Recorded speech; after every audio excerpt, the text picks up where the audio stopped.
Tansin Etutemak Tiar Wheatley Nisagasun Opasqueacuche Tawau. Welcome to APTN National News for this Friday, December 5th. The Yukon RCMP have made an arrest in the death of a First Nation woman who died earlier this year in a rural community. 50-year-old Ryan Laverdiere was arrested on December 3rd. He's facing several charges, including manslaughter, in the death of 26-year-old Sky Dick, who was also found deceased at a home in Ross River on April 10th.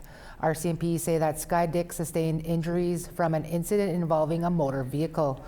The Yukon Coroner's Service confirmed in an email to APTN News that Sky Dick was a member of a First Nation in the territory. Laverdiere is scheduled to appear in court for a bail hearing on December 18th in Whitehorse. The federal government is announcing the creation of a program designed to help launch Indigenous-led clean energy projects in Northern Ontario. The Northern Ontario Indigenous Clean Energy Initiative will be delivered through FedNor. It's aimed specifically at Indigenous communities as well as Indigenous-owned businesses and organizations. Also announced Friday by the minister responsible for FedNor, Patty Hadju, is around $5 million in funding for 10 Indigenous economic development projects in Northern Ontario. The projects range from tourism initiatives to the hiring of personnel to help foster opportunities stemming from Ring of Fire developments. A number of First Nations communities and business owners receiving money to pursue economic development in a variety of different ways that furthers their objectives from economic development perspective. Many of them also clean energy focused, but not exclusively. Very exciting news for businesses and for the First Nations that are looking to expand their economic development footprint in Northern Ontario.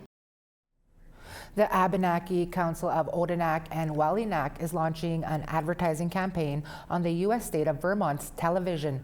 The goal is to raise awareness about the misrepresentation of Abenaki identity in their state, which is an hour's drive from the Odanak and Walinak communities on the U.S. side of the border. Stephanie DeSive has the story. Vermont officially recognized 4 fake Abenaki groups. The advertisement is the latest action taken against a false Abenaki representation in Vermont. The 30-second television commercial will run for 1 year on Vermont's major television stations, including Fox 44, ABC 22, WCAX Channel 3, and Vermont Public Television. Our cultural heritage has been flawed, has been appropriated, and they are erasing us by replacing us. Councillor Jacques Watteau explains the target audience. The state of Vermont, the legislator who went through a flawed process of recognizing these tribes in the state of Vermont. This isn't heritage. Without naming them, the ad states that certain people falsely believe themselves to be Abenakis, but have little to no Indigenous ancestry. If you can show us any difference than what we found, please do. The full genealogical report of these people can be found online. University of Ottawa professor Daryl LaRue produced it back in October when the Abenaki Council of Odanak released it publicly. For Brenda Gagne, the chief of the Missisquoi Abenaki Nation, she is of 99.9% European heritage. It tracked the descendants of 8 public figures claiming to be Abenaki, including a renowned writer, an academic, and 4 Vermont chiefs of Abenaki tribes recognized by the state in 2011 and 2012. This kinship has to be Indigenous, not French-Canadian, as the genealogical report showed that they're basically the descendants of the migrants that went to work in New England. Back in the 90s and before the internet, Watteau admits that members from his community participated in the cultural revitalization of Vermonters believing them to be Abenakis. So people, when they came back to claiming Abenaki heritage, we knew that people were left behind in the state of Vermont. Elder Denny Obamsawin also admitted to participating in this transmission. I am among those who, in good faith, show them dances and language and tradition like basket weaving. In the advertisement, the Abenakis of Odanak and Walinak say that they are the sole guardians of the Abenaki identity. According to Watteau, this advertising campaign seeks to exert pressure to change Vermont's laws and regulations regarding the recognition of Indigenous tribes. However, he says that their goal is to revoke Vermont's recognition. We're not going to the state of Vermont to tell them that we want retribution or land claims or a casino or working with Hydro-Quebec. We want to render justice to the integrity of our culture and our ancestors. APTN News contacted the chief of the Abenakis Nation of Missisquoi in Vermont, Brenda Peretta-Gagné, but we had not received a response prior to broadcast. Stéphanie Desèvres, APTN News, Montréal. Tapwagiche Stephanie. A solidarity rally was held today by Nunavut Employees Union outside the Iqaluit Housing Authority to show support for ongoing negotiations. This is the second rally to be held this week, intended to keep the pressure on as both parties negotiate a new contract. The union is seeking wage increases and better eligibility for allowances, along with the removal of concessions the employer is asking for that affect employees' abilities to access vacation leave, special leave, and sick leave.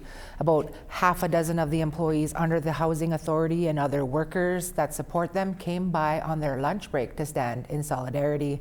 NEU President Jason Rochon says the rally was to let Iqaluit Housing Authority know that they're not going anywhere.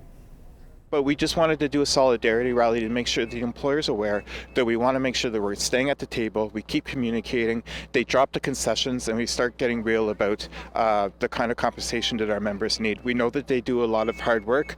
We know that they really care about the community that they're serving, and that they need to be compensated and feel respected. And we want to keep the pressure on the employer, because we know the last time we were at the table with them a few years back, it turned into a strike and a lockout, and the strike lasted 137 days. And we take you to a graduation in Alberta where some folks got their Class 1 driver's license this week. Vroom, vroom. That story after the break. Chesqua.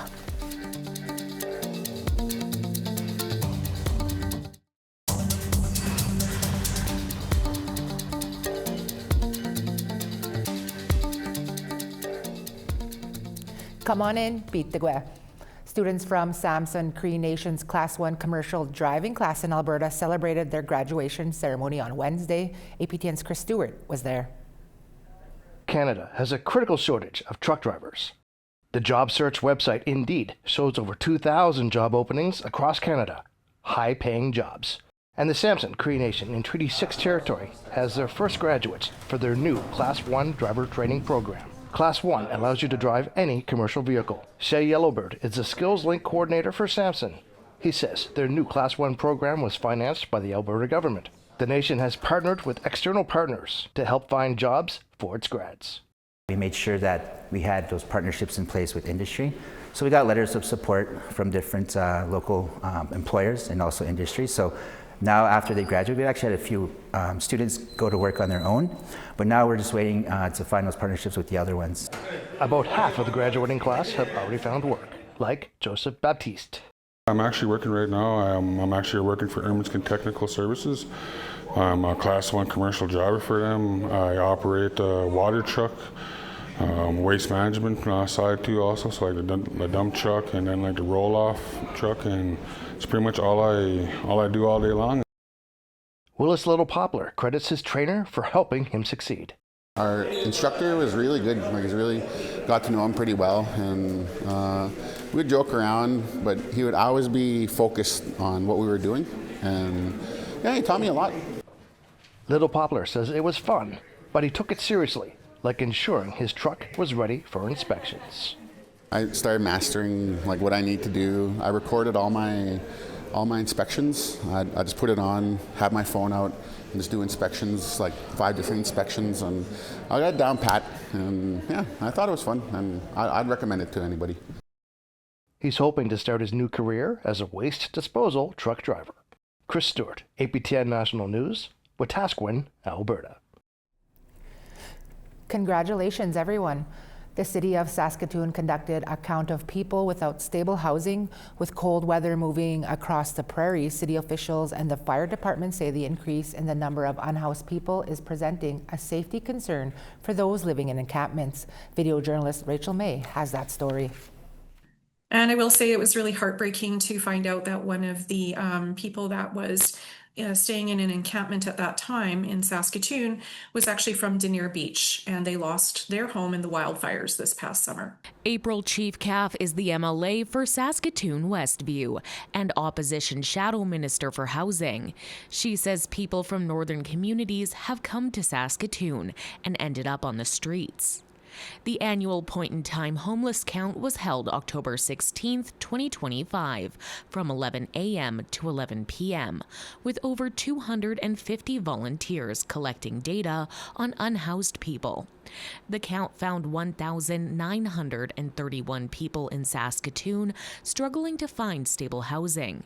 Chief Calf, who volunteered in the count, says the situation is worse than it appears. And so I will say that I know that there were some folks who weren't wanting to speak to us, and so they're not included in the data. So I actually know the number is higher than what we think. One pit count category included encampments. Deputy Chief Yvonne Raymer of the Saskatoon Fire Department says the public is urged to report encampments as they can pose safety risks to both occupants and the public. You know, in the last 2 months, we've had 90 encampment fires, so the risks of the number of encampments that continue to go up, the risk of fire is more imminent than ever, and we had 2 injuries recently. Luckily, we have not had a fatality, but this is definitely something we want to prevent. Raymer says at every encampment removal, people are offered support to find shelter and connected with social service resources. Director of Development and Planning for the City of Saskatoon, Leslie Anderson, says the city is currently seeking solutions to address those living on the streets. Our focus has been and continues to need to focus on finding new and building new housing. Anderson says the unhoused population is growing, so it's important to be compassionate. I think it's important to recognize that these are all individuals. Every person has their own story, their own reasons, their own conditions for what has led them to where they are today. Rachel May, APTN National News, Saskatoon. A new exhibit at the Museum of Anthropology in Vancouver has just opened, and as APTN's Tina House explains, the art being showcased is a mix of modern technique and ancient knowledge. It goes from here down and across, and so it's like the whole piece is bound within, like it's carrying energetically, like I think it's really important. Megan O'Brien, whose family lineage comes from the Kwakwaka'wakw people and Haida Nation, says that weaving these pieces was her way of paying tribute to her ancestors. The exhibit started out focusing pretty much on these digital jacquard woven pieces that you see and this digital animation piece and the t-shirt, but kind of through the exhibition process wanted to really bring in a focus also on other traditional parts of the weaving. The exhibit, called Everyone Says I Look Like My Mother, is a solo exhibit and showcases digital weaving and mountain goat wool as a central focus. A short film is also part of the exhibit, which showcases a close-up view of her weaving. Her first piece was Sky Blanket, and it's what started her journey 10 years ago.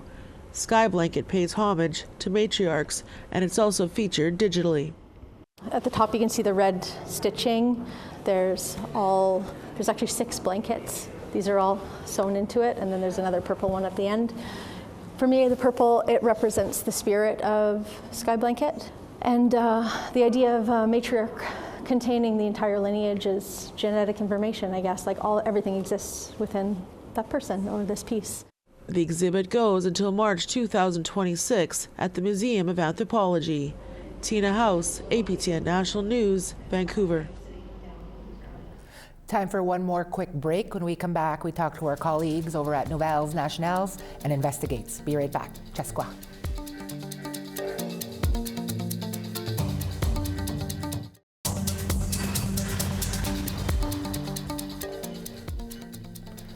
Wow, welcome back. Time now for our photo of the day. The trees may have shed their leaves, but the squirrel was still out and about. Shania Murdoch felt as though she was being followed while out on a walk through Winnipeg, Manitoba. Stay safe out there, Shania. For the chance to be our next photo of the day, send your photos to share at aptn.ca. Now let's take a look at tomorrow's weather forecast.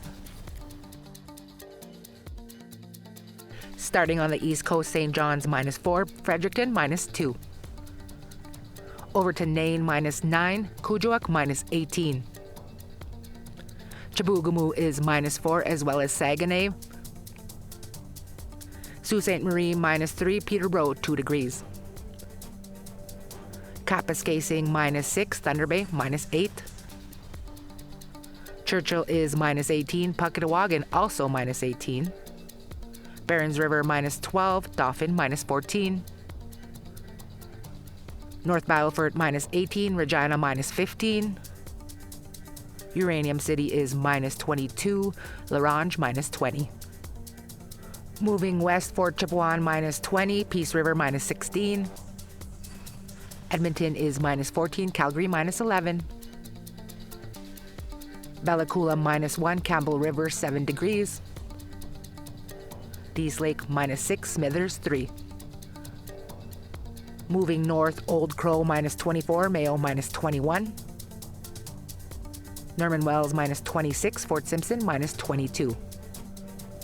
Tuktoyaktuk -20, Colville Lake -29. Cambridge Bay -26, Baker Lake -21. Resolute -17, and Iqaluit -9.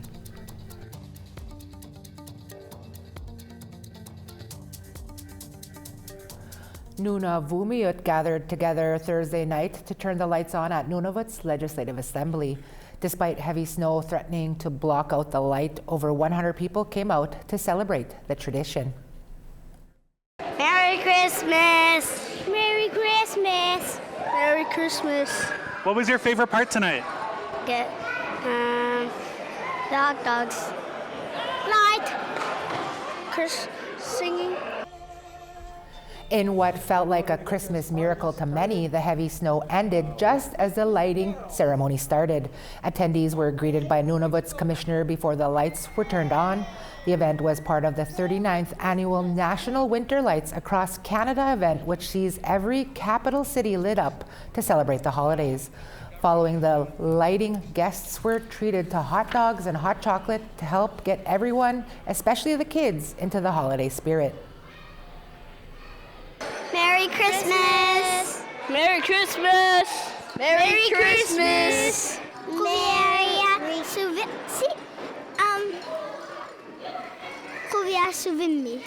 Merry Christmas! And what was your favorite part tonight?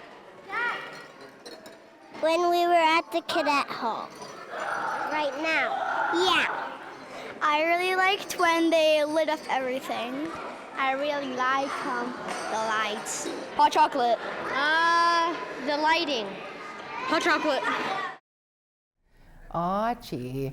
Our French news magazine will be on the air shortly. That means host Kim Sullivan checks in to tell us what to expect on this week's episode. Hi, TR. Just like you, this week's show is plentiful with news coming out of the Assembly of First Nations. However, we also talk about funds. A new fund put in place to help First Nations build businesses, and a community not sure of how their council are using their funds. And also an early cold snap is coming to the province, and the City of Montreal is putting in place a crisis unit to help those unhoused. That's all in tonight's show. Don't miss it, 6:30 Eastern. Tapawegechik Kim. And APTN Investigates returns tomorrow night with an all-new episode. Journalist Christopher Reed looks into the recent eruption of residential school denialism. Fired academic Francis Widdowson has been showing up on university campuses to question aspects of the history of residential schools in Canada. With more on the story, Chris joins us now in studio. Thanks for joining us, Chris. I guess let's start with, who is Francis Widdowson? Well, she was an associate professor at Mount Royal University with tenure until 2021. She was fired in the wake of comments she made asserting the benefits of residential schools, as well as comments critical of Black Lives Matter. Since then, an arbitrator has determined that her firing was disproportionate to her misconduct, but she hasn't been reinstated.